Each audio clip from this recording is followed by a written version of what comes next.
I would like to thank our rector, Professor Karaca, to invite my distinguished former advisor and professor. He's not former, he's student.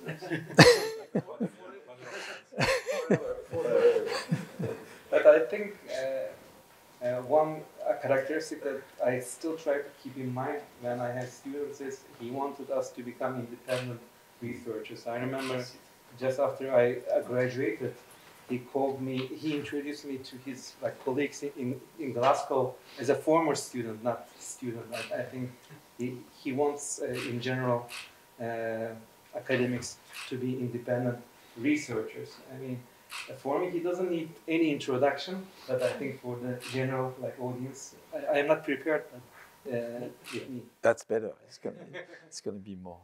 So he graduated from École Normale Supérieure in Paris, PhD in mathematics. Then he taught in the University of Paris, Dauphine, Virginia Polytechnic Institute, Duke. You have to speak in French, you know.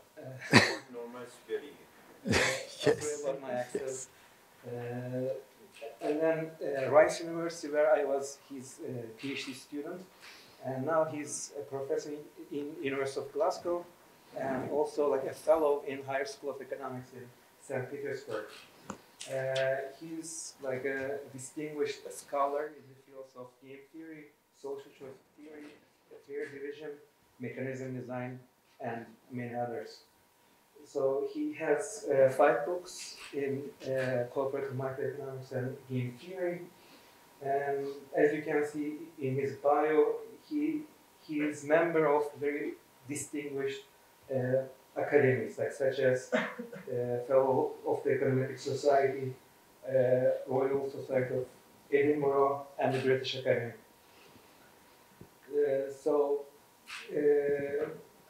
I think, first he started working in theoretical game theory in late 70s, and then he has seminal papers in social choice theory, and then he has very important contribution in cost sharing. And today his talk will focus on fair division problems, in particular with the applications of real life problems, and also at the interface of computer science and economics and mathematics as well. I am very honored to be his student. I learned a lot, not only in economics, but also in many aspects of my life. So I am very honored to introduce him, and please, the floor is yours. Thank you. Thank you very much, Sinan.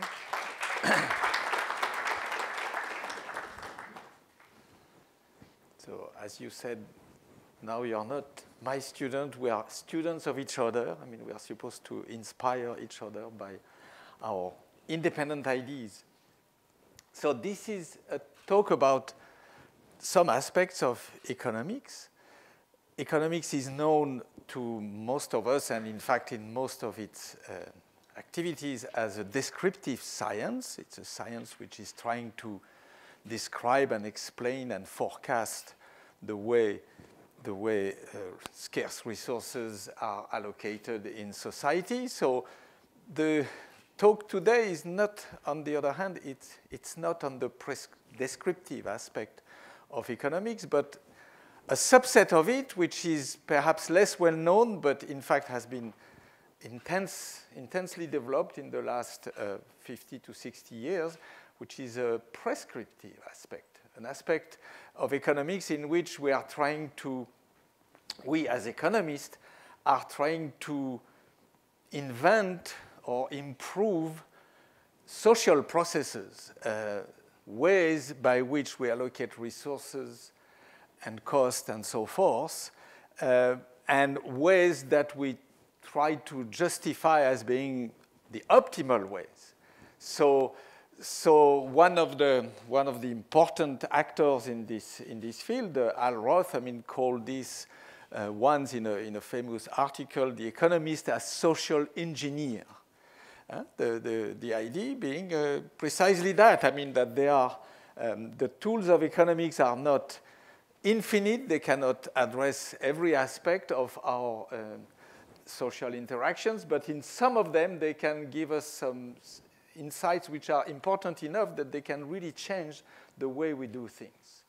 And this has been global, I mean, in the terminology to describe this movement, which started somewhere in the 60s, more or less in parallel with the development and growing influence of game theory. This is known as the field of mechanism design. Mechanism design, I mean, is the accepted terminologies these days. And it means that we are thinking of specific problems of an economic character and trying to design the best possible mechanism. Okay.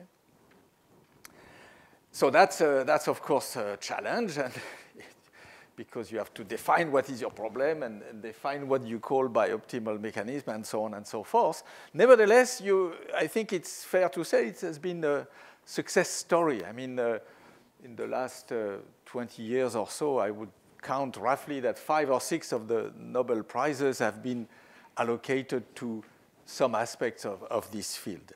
Of course, I will not cover all of that today.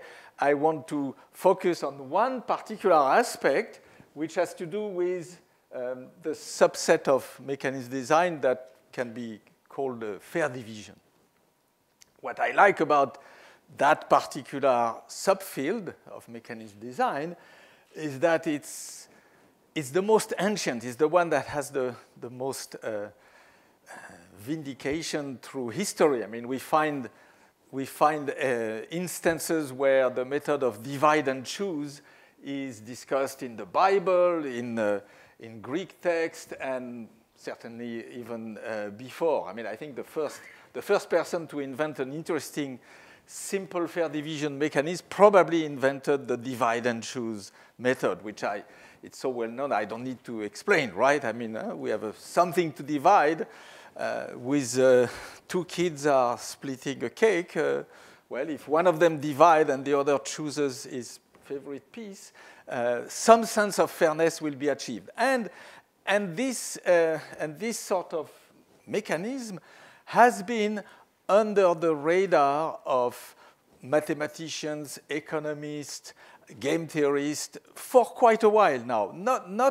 It doesn't go very, very far. It doesn't go as far as the founding of economics. I think the first time you find formal papers about fair division, papers which use important, sophisticated mathematical constructions and so forth, is no older than 1940. The first article, 1947, 48, by mathematicians, you don't find much before that. So it's a recent thing. But the Internet is certainly even more recent, right? So, in fact, what I want to focus on today is how the emergence of the Internet influenced the field of fair division, because it's a particularly, in my view, interesting example of interaction between 2 fields and two methodologies which are not initially the same, but then by working together produce something which is a very respectable and impressive child and children. So I'm going to concentrate on that and try to explain why I think this is a very important avenue for future discussion of fair division mechanism. I mean, and that we have on our hands something which has a real future. So my claim is that the interface between microeconomics and, generally speaking, Internet science, and here I'm talking of the part of the community of computer scientists, which is mostly focused on its theoretical aspects. I mean, the ones who are thinking about how the various actors on the Internet interact with each other, right? So I put the reference to my survey in the annual review of economics because this is just something which is coming out now and has the same title, actually.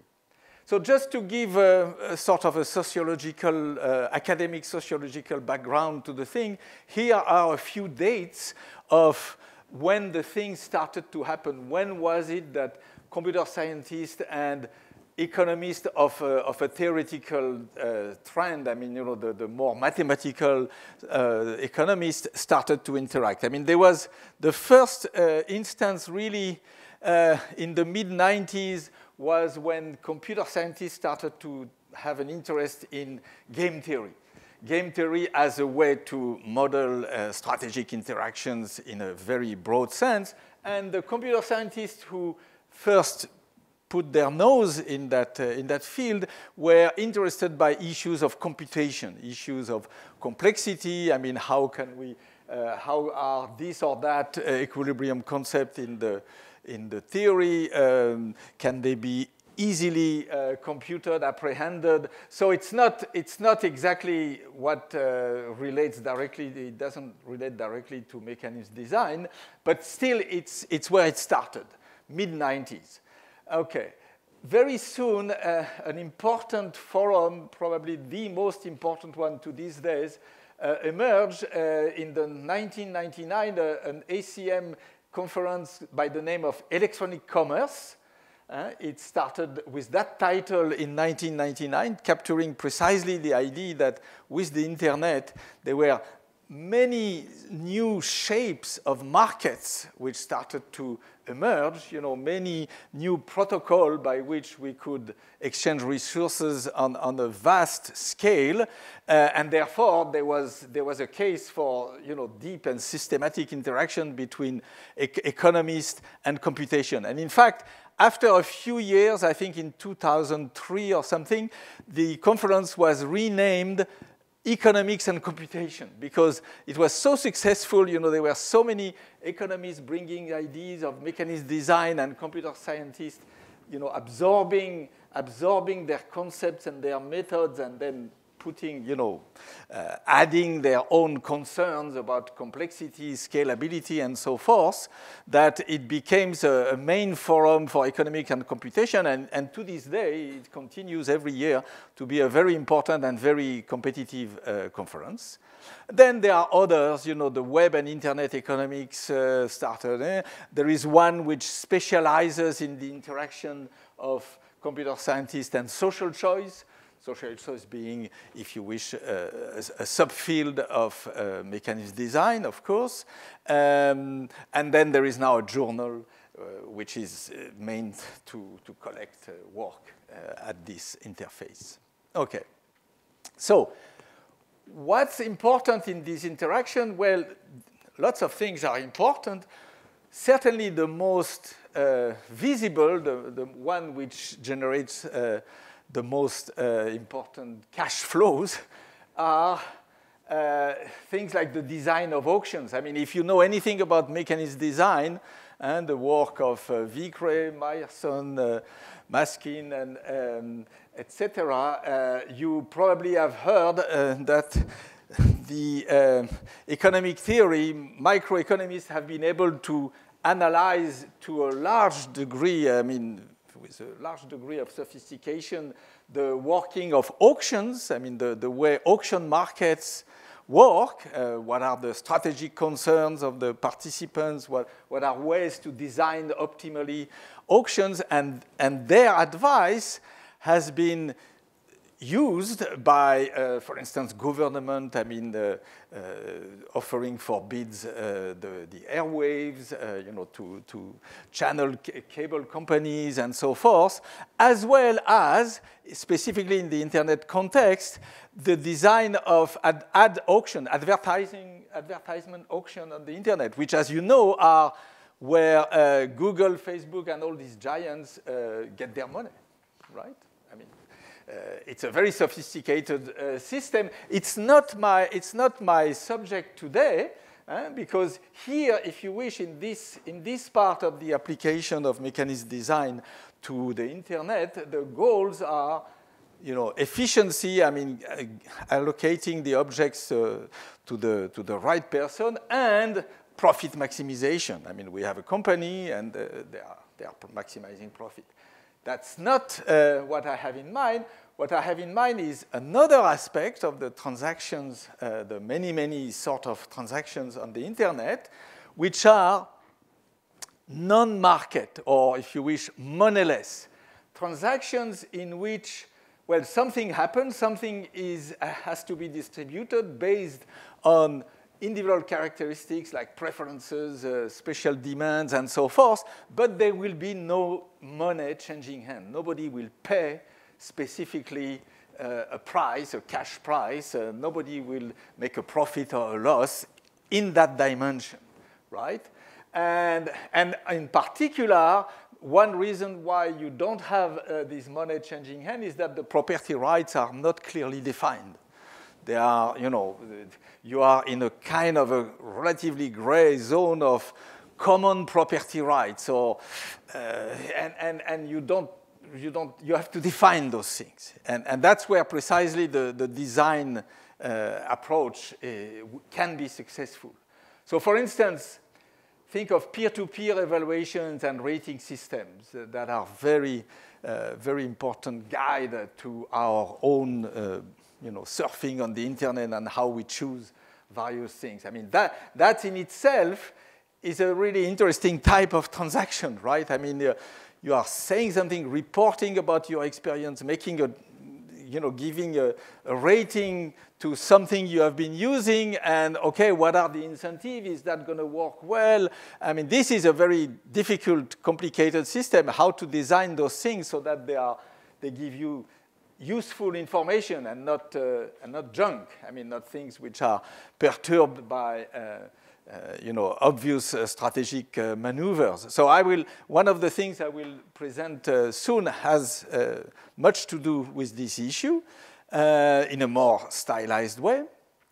Swapping digital goods, I mean, memory space, computing resources, I mean, these are things that we allocate in peer-to-peer systems where each of us is supposed to store some copies of other people's memories, or we are supposed to share computing resources, and this has to be done in a systematic way without anybody paying anybody else in cash, but of course with an idea of reciprocity. I mean, I'm taking your resources today, tomorrow you will take mine, and so forth.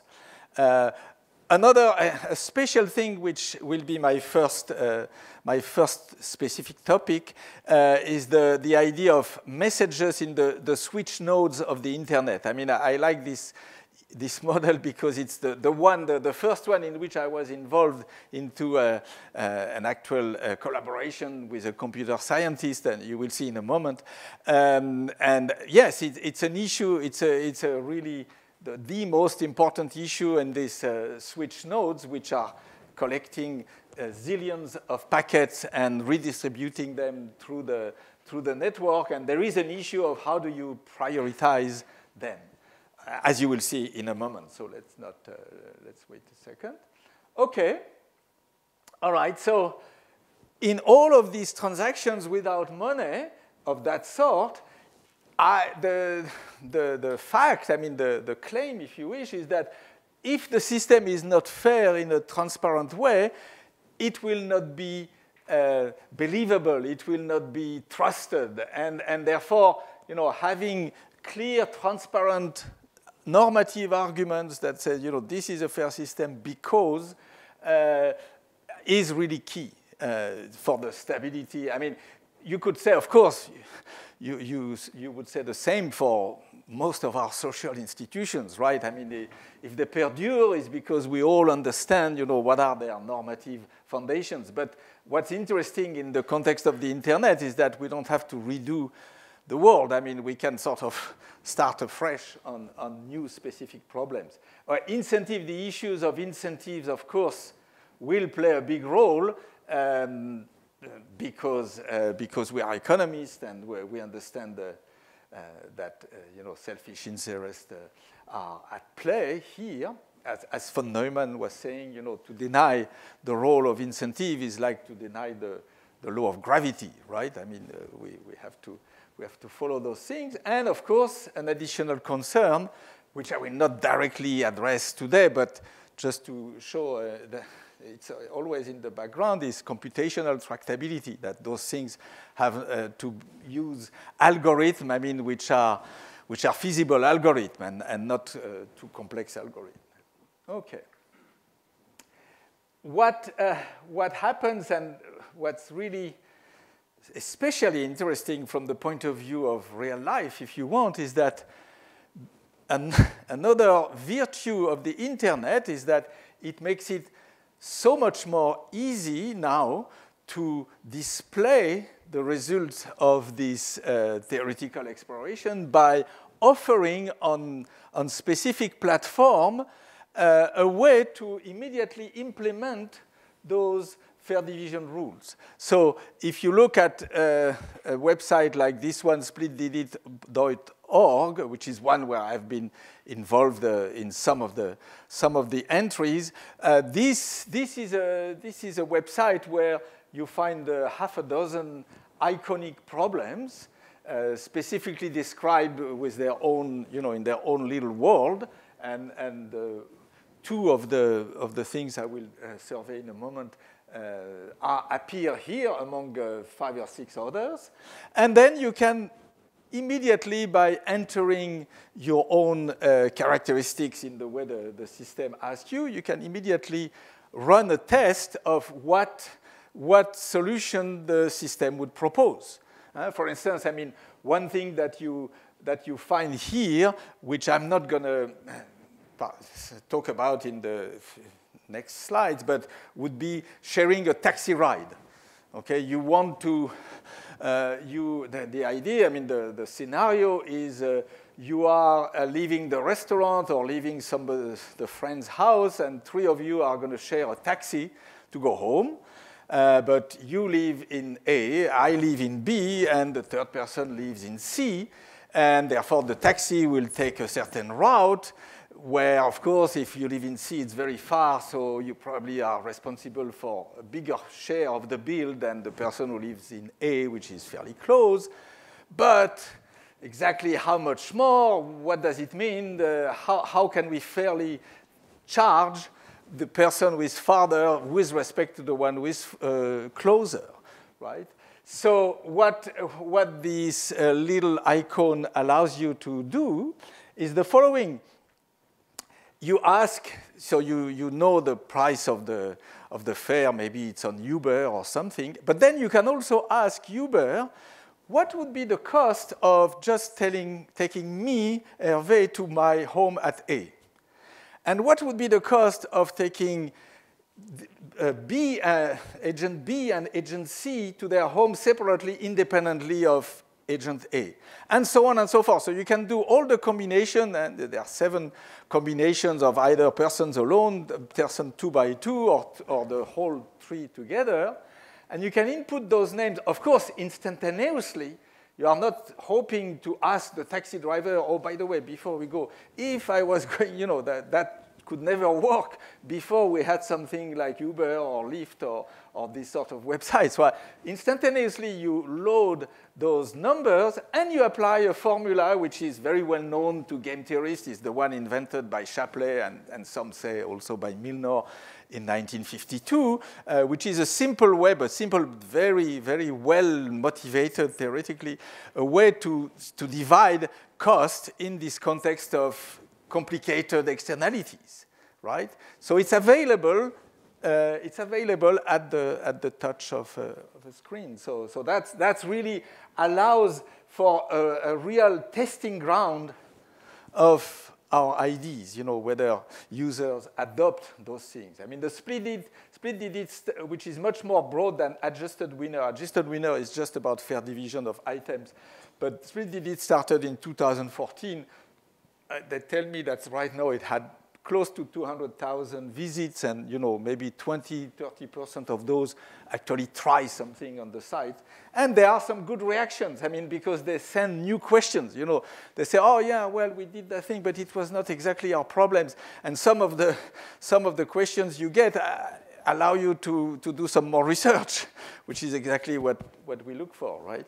Okay, so that's the background, and now I want, without going into much technicalities, I want to give 3 examples of the sort of mathematics, but mostly also normative concerns we put at play in this sort of mathematical model, in this sort of model. So I'm going to do very briefly and also very lightly, I mean, with not going to be technical. The mathematics anyway are never that complicated, but still. Managing the queue at the switch node, then the thing about the peer-to-peer rating evaluation, how do you share credit for a joint project, and then the more classic division of substitutable items, by which I mean, dividing the family heirlooms of the great aunt who just died and left us a whole room of heterogeneous objects, and now we are the heirs, and we have to divide them, and we don't really want to start selling those things and paying each other. We just want to do it simply. Okay, all right. So this priority at the switch node comes from this paper I did with Scott Schenker, 1992. So the switch process can be very simply, in a very stylized way, viewed as one which deals with packets. Each message that we send on the internet is cut into many packets, even the simplest email. And those packets travel to some degree independently through the network, pass to various big switches like that, have to be redirected until finally they reach their destination where they are recomposed. But one issue of those switches is that, what kind of protocol you apply to those incoming packets. So here, to this very simple example, suppose you have X packets coming at the switch, and each packet takes 1 unit of time to process. Then the total weight in terms of number of times, number of units that we have to wait summed over all the packets is X squared over 2. Why? Because one of the packets will be served first, 1 unit of time, 1 unit of weight. The second packet will have to wait 2 units. The third will wait 3, so 1 plus 2 plus 3 plus X, which is approximately X2 over 2. Okay, so that's the total weight, and that's the commodity, the cost we have to share. It's a cost. Nobody wants to wait too long, but we need to share it. Now, imagine that you have only, for simplicity, 2 users, and who is sending a small email requiring A packets, whereas Bob is sending a large video which needs B, and A is, of course, much smaller than B. And the fairness issue here has to do with how do you treat messages or sets of packets of very different sizes. And the question is, how to divide this fairly, how to organize this queue. So just to compare 2 systems, let's compare random ordering versus round robin. I mean, round robin is the one that maybe you don't have in your mind initially, but random ordering is kind of obvious. It's simply that packets arrive, and when there is so many, any number of packets in the queue, you just take one randomly. I mean, there is nobody, it's like the crowded bar in the pub when, there are so many people and the server is so busy that, there is no queue. You're just trying to attract attention, and at some point, by chance, he comes to you, and you could wait a long time, or you could be very quickly served. It's a random ordering. So then what happens? because it's random ordering, remember that my total number of packets is A plus B, right? I have A from Anne and B from Bob, B being much bigger than A. So the average waiting time of each packet is A plus B over 2, right? Because total weight is this, and per packet is the average is X over 2. So therefore, Anne is waiting A plus B over 2 multiplied by A, and Bob's A plus B over 2 multiplied by B. Okay. Now, the other system, before I introduce the normative argument, is that what we could call round robin. Round robin meaning that, well, we'll pay attention to packets coming from Anne and those coming from Bob, and we will process them systematically at the same speed for Anne and for Bob. So we'll take one packet from Anne, and then one packet from B, and then one from Anne, one from B. I mean, maybe not exactly in that order, but roughly speaking, it's going to progress at the same speed. And then, of course, what happens is since Anne has much fewer packets, she will end up being served much earlier. Because at that time, I mean, now the total weight, what Anne has to wait is for 2A packets to be processed, because she will be finished as soon as A packets of Anne and A packets of B are served, which is 2A. So her total waiting time is going to be A plus A over 2 times A, which is A squared, whereas Bob is the rest, and A squared is, of course, smaller than A plus B times A over 2 because A is less than B. So just to system, just the observation that one is more favorable to Anne than to Bob, well, so what? Well, so what? That's the argument. The argument is this is unfair, and it also has bad incentives properties because she ends up waiting potentially very, very long time if B is very large with respect to a very small message, and there is no bound to that. So in what sense can we say this is unfair?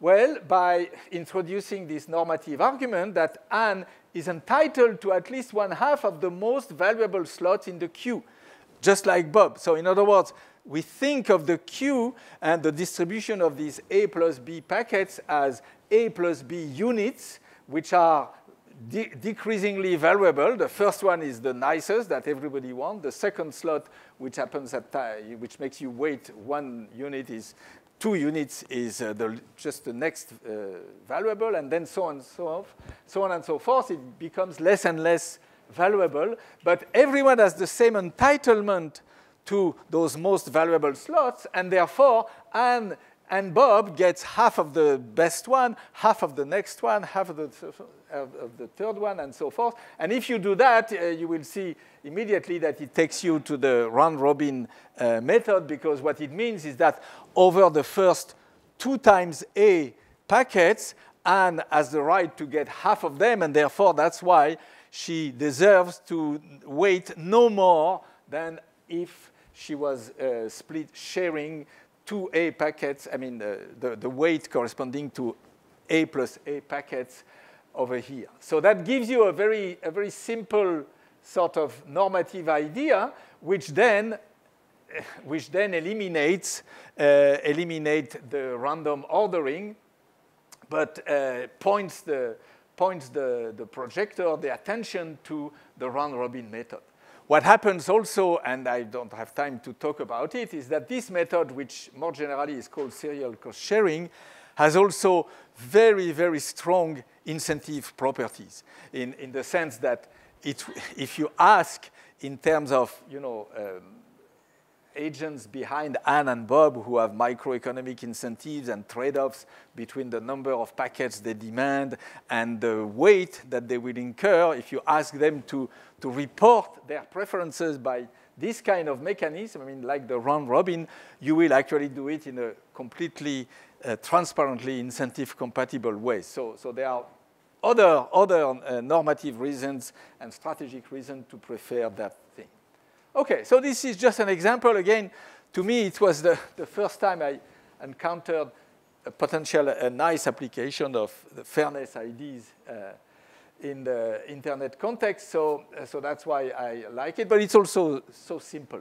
Now, here is another one, sharing credit for a joint project. And that's one which you can think of as a bit more general maybe than the internet, is the notion of how do we go about a group of peers distributing some benefit or some cost among themselves when the only evaluations, the only opinions they can take into account are their own opinions, okay? So it could be, for instance, typical for academics like us, that we have to judge among ourselves, I mean, who was the most important person in this or that field, and we happen to be the experts on that field. Well, for sure, other people's opinion outside our circle, we don't care about their opinion. They are not experts. They don't really understand. But the issue, the difficult issue is that we are dividing some resources. It could be a prize. Here I take the idea that it's dividing a bunch of money or a bunch of costs. But we are judge and party. We're going to tell, OK, this is the way I think things should be distributed, and then we will end up with a share ourselves. So there is a real blatant and obvious conflict of interest there, right? And we do that all the time. I mean, you know, we referee papers on topics in which we are working, and we have to control this conflict of interest as best as we can. And as you know, it's not that easy.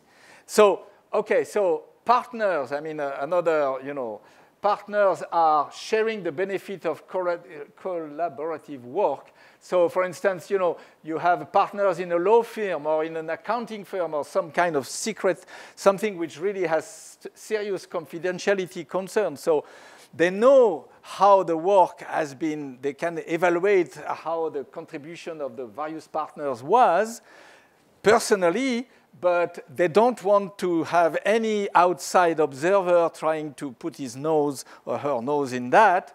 It really has to depend only on them. So the requirement, the difficult thing here is one of, if you wish, incentive compatibility, or precisely this business of eliminating the conflict of interest problem, what we call the impartiality requirement.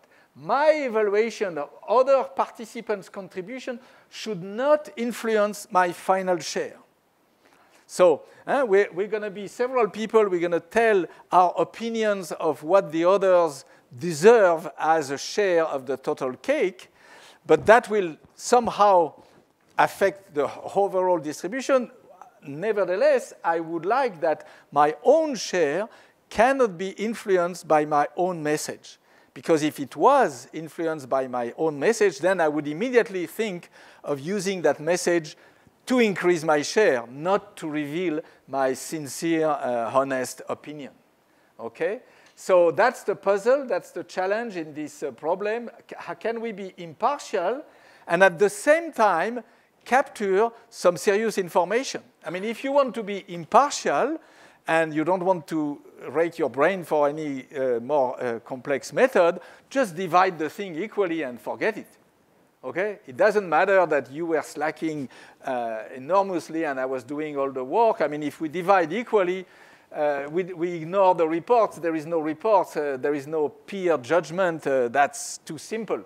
Of course, you need to have something else, and this something else in this model is the so-called consensus requirement.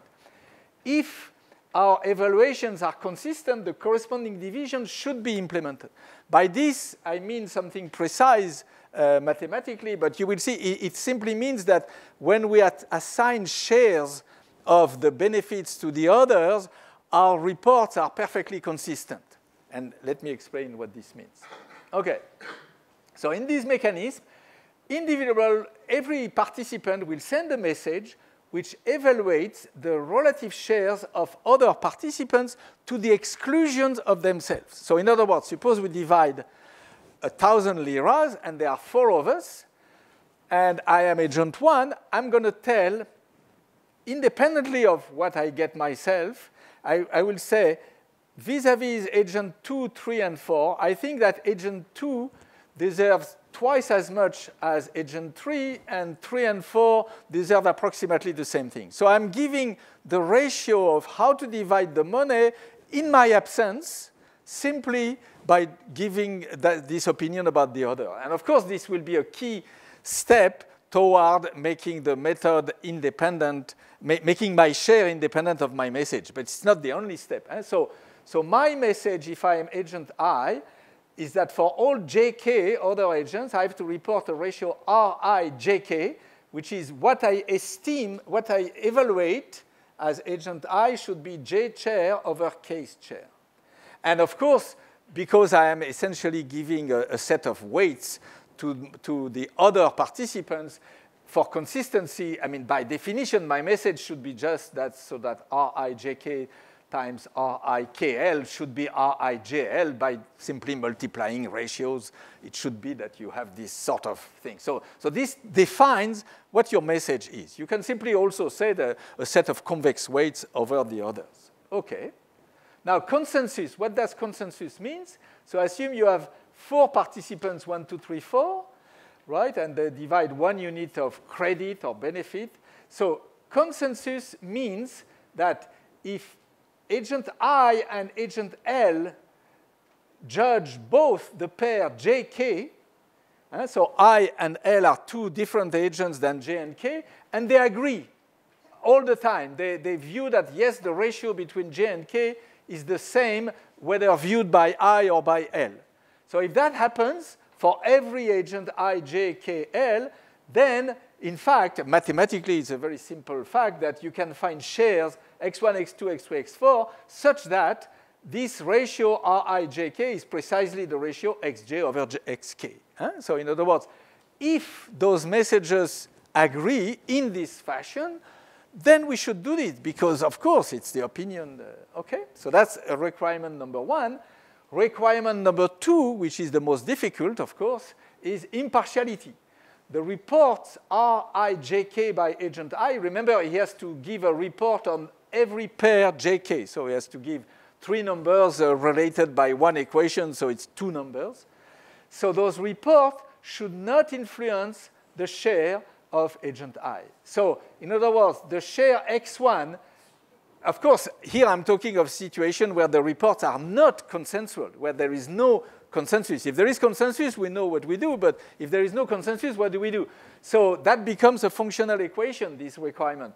x1, which is the share of agent 1, which depends only on R2, R3, R4. And the same, that's for x1. But the same for x2, which depends only on R1, R3, R4. Depends only on, that's for x3, and that's for x4. So you are looking, what is a function f which satisfies this as well as the consensus requirement. What happens then for this problem is that it's easy to discover that for 3 people you cannot do it, but for 4 people it works. So I am bombarding just for the sake of fun the formula. This is the typical formula you obtain. It's not super simple. It's not extremely complex, but it's not super simple. But there is a way.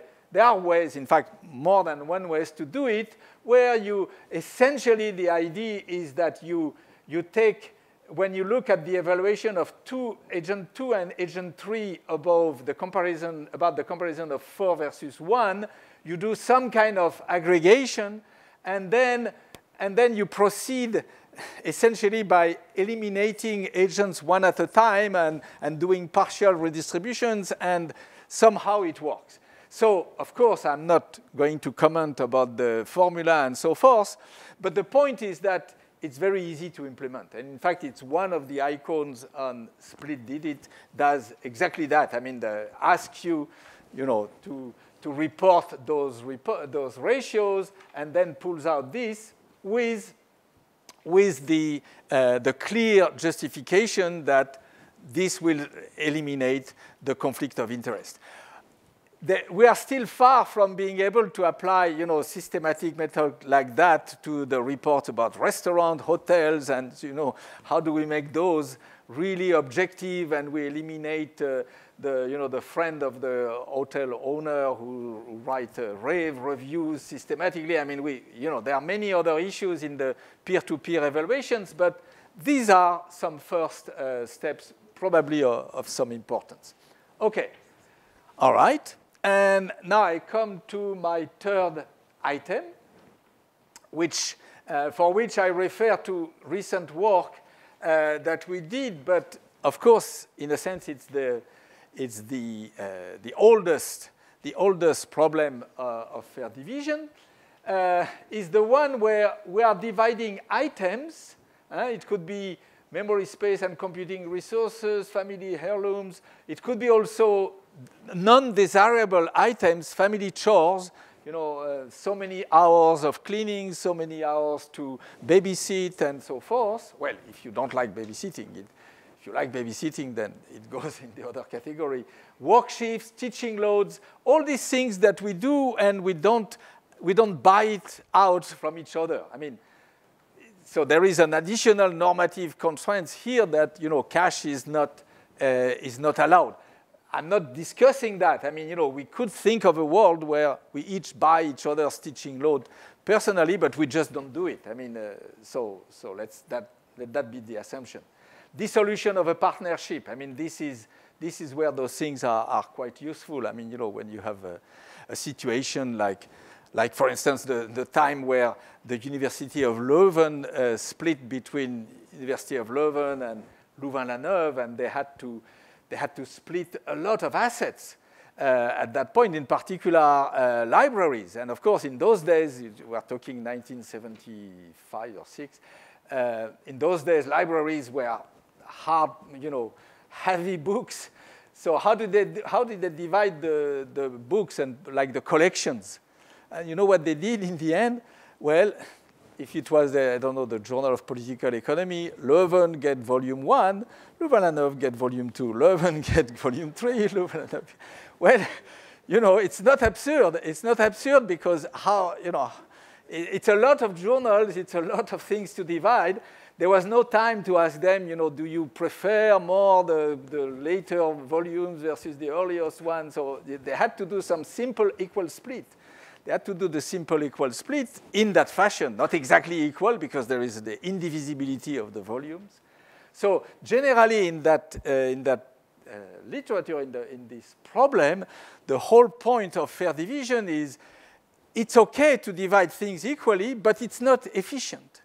So, sorry, it's okay. It's fair, it's definitely fair to take the resources and give everybody half of each particular item, assuming those things can be divided. But it's not going to be efficient because it doesn't reflect our differences in preferences. So it's the simple thing. If you have one orange and one apple to divide, I happen to like the oranges much more than the apple. You happen to like the apple much more than the orange. Rather than giving to everybody a half orange and a half apple, we will both be better off if I get the orange and you get the apple. This simple but very, very fundamental thing which makes the problem of fair division of objects very interesting because now you have the puzzle. Okay, you want to be fair, but you know that because of differences in our preferences, you cannot end up having the same share. So what does it mean to be fair when you know that you have to have different things in the end at the end of the day? So you need to adjust. And that's what makes the problem interesting. So let's take the way it's done on split delete as well as adjusted winner is you have to take a very, very simplifying approach to the revelation of individual preferences. In the general economic theory, we learn about, you know, the possibility of constructing spaces of preferences or utility function, which are rather complex objects to capture all kinds of subtle subtle effects of compensation between various commodities. But in the context of applying those methods, you know, in a day-to-day and just with the use of the mediation of an internet platform, we cannot do that. It's much too complicated. So to be realistic, you do something like this. You assume fixed rates of substitution. You tell people, in practice, you tell them, okay, you have here we have 10 objects to divide. I give you 100 points, and you split them any way you like over the 10 objects, and I will interpret the number of points that you put on a particular object as a marginal utility that you have for this object. Objects, think of them as being divisible for now. I mean, there is an additional complexity coming from indivisibilities, but let's not. So this is like, you know, a kilo of something, a liter of wine, and a liter of raki, and then you know, some fruits and so forth, and. Or it's simply objects that can be time-shared. I mean, there is an apartment somewhere, and you can use it part of the year, I use it the other part of the year, and so forth. So that's what makes the problem, in effect, tractable by real people. Of course, it imposes some constraints that you should avoid to have some obvious complementarities. I mean, you know, if you are splitting a pair of chandeliers coming from the great aunt, and those chandeliers are perfectly matched, I mean, you should not divide them because they are worth much more together as a pair than separately. I mean, you know, you have issues like that which imply that not all definition of the objects to divide would make sense. But in many simple situations, it works fine. Okay. So how do we restore fairness? Well, there is one concept which really was the brainchild of economists in the 60s and has played a really, really important role, it's a concept which is important for economists because it relates to the idea of competitive equilibrium, and we call it no envy. No envy. And no envy means whatever happens, I don't know exactly how you're going to determine those shares Zi and Zj, but it should be that in the end, the share I get in my hands, I prefer it to the one that you have in your own hands. So it's the divide and choose thing, but much more general. In the divide and choose, the good thing is that the chooser is going to pick one of the two shares, and because he has the choice, for sure, the share he gets, he will prefer it to the other share that he leaves to the divider. And the divider, if he makes sure to divide the cake in two shares which are of equal value to himself, then he's also guaranteed that he's preferring, at least in a weak sense, his share to the share of the other. So you ask this more generally for any pair, any comparison between one agent and the other. And nicely enough, there is a very simple way then to implement that, which is to restore the idea of markets with price, but in a virtual way.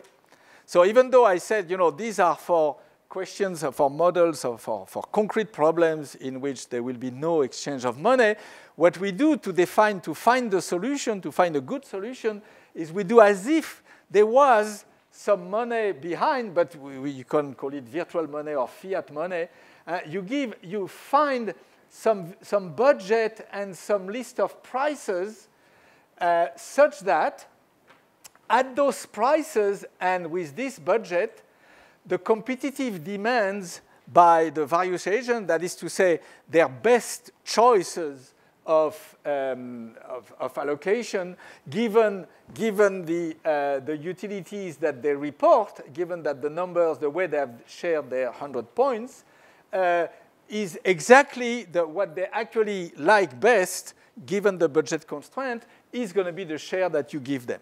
So what you do, you really bring back in the model the classic tools of competitive analysis, right, of the descriptive side of the theory, but here in a fully normative and black box type of situation. I mean, agents, participants, they just report their numbers, and then the black box does this computation and finds the price and therefore computes the share. And that's the only thing that you need to report, if you wish. So, okay, so here is the story. I mean, you have three agents and 2 jobs, one easy job and one hard job, right?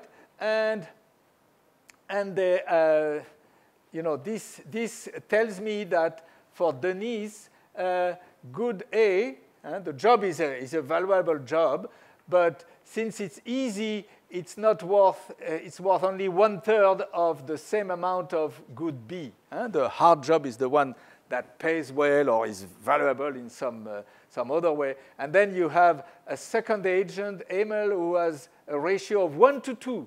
So the hard job is more valuable, but then the last agent is indifferent between the two. I mean, the last agent doesn't see any extra advantage to the hard job. And now you have 40 hard jobs and 60 easy ones, or 40 units of time or units of whatever. And the question is, how do you pay attention now to these differences in preferences, and how do you do your computations? So the competitive division here has a very nice property that you can see in this particular example, but of course the example is just that, is that it tends to keep as much as possible, rather frequently, I mean, this is loose talk, but you cannot be much more precise, the objects without complicated shares. So for instance, here, irrespective of the fact that Denise has a much higher propensity toward the hard job rather than ML, well, nevertheless, they end up with exactly the same amount of those hard jobs. And Kemal, who is not interested in the hard job, then it makes, of course, sense that he leaves all the hard jobs to those who are really interested in it. Okay, so so this is just one example, and of course I have no time. My time is almost up. So let me just end up with 2 slides. One which explains why this competitive solution has become, in this kind of model, the gold standard. I mean, and because it has really surprisingly good normative property. First of all, you can interpret it in a purely welfarist way, the way we say in economics, which is to say that you can think of it as a problem in which you are using the objects to just generate utilities. And you don't care about the objects physically, prices or anything. You just care about how much utilities you can produce. And you think of the possible distribution of utilities that you can produce with those objects. And then you maximize something which is well known to game theorists, which is the Nash product of utilities. Not to be confused with the Nash equilibrium, right? It's the other important contribution of Nash, where he showed that for a bargaining situation, when we have possible compromise of utilities that are feasible, if we maximize the Nash product, well, it has some nice, simple scalability properties. In this context, it turns out that finding the competitive solution is equivalent to maximizing the Nash product of utilities, which implies that it's easy to compute. And that's the important thing, because normally to compute a competitive equilibrium is an NP-hard problem, okay? Even with, I mean, not so complicated preferences, but not the additive one. With those additive utilities here, it's not a complicated problem. It's a strict concave maximization problem. It picks, of course, an NV-free solution. That's the competitive property, because we all choose in the same budget set with the same prices. We all have the same options. and we choose the one we like best. So my option, the one I choose for my allocation, I prefer to yours because it comes from the same option set.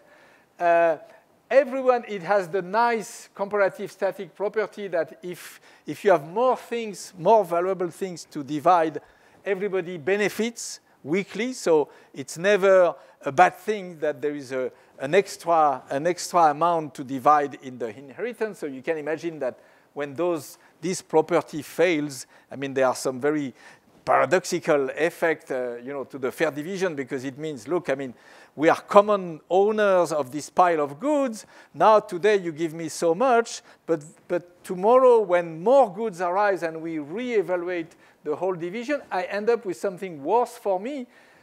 That makes no sense because I'm common owner of something which is more valuable, so it should follow. But in general, that property is not so easy to ensure. Here it works. And then another property here.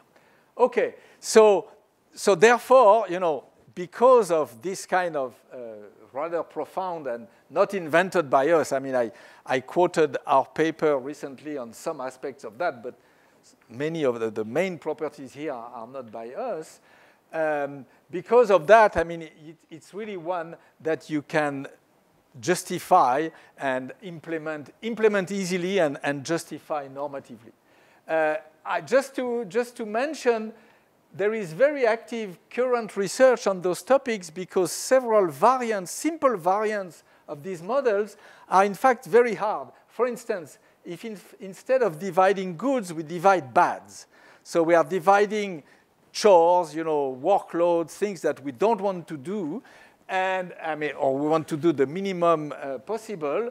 So the same sort of linear disutilities we said then can be used. The same competitive ideas can be defined, but they don't work well at all because the competitive solution then becomes multi-valued and there is no way to clearly select one thing in there. It's connected to the Nash product of utilities in a weird way. So in fact, we do not know in the case of division of bads how to apply a competitive idea.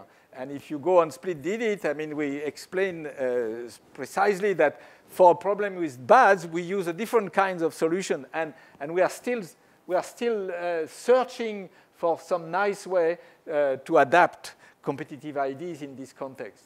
Also, the presence of indivisibilities is a big source of issues because then you have to adjust the test of fairness to approximate them. Because if we divide one diamond and 5 rocks of no value between any number of agents, of course there will be envy unless we throw away the diamond, right? If we give the diamond to someone and everybody else shares the rocks, we will all be envious of that person. So the only way to eliminate envy would be to simply throw away the diamond. So nothing can work like that. So in effect, what you can do is define approximate notions of no envy, approximate notion of competitive solution. And those are technically very difficult and still challenging with nice open problems and so forth. Okay, so it's time to draw a few simple conclusions. I mean, the way I think fundamentally of fair division methods is as a way to go around the difficulties of defining precise property rights and transaction cost in the corresponding bargaining, because a very traditional answer of economists to this sort of problems, going back to the famous Ronald Coase type of argument, is, well, whenever you have a situation with externalities, just define precisely property rights, no matter how you define them, and then let people bargain, and over time and by learning each other's characteristics, they will reach something efficient that respects their property right. And why do you care about the way that thing happened? Well, the reason we care about is that it's known that, of course, it's very difficult to do direct transaction, and it can be even worse to try to do directly a centralized allocation. So what these things tell you is, you know, they allow you for a form of implementation of concrete rules, which we call the soft implementation. It's not hard implementation where we use a rule to change a concrete administrative process or a concrete way a specific auction rule works. It's more, you know, here are some methods that we propose, use them, and if you like them, well, talk to your friends about it, and then they become accepted, you know, because real participants find that their normative properties are convincing. But you need to reach that stage where, you know, just like we find that simple market methods have their own fairness, well, some more sophisticated things can also be used systematically.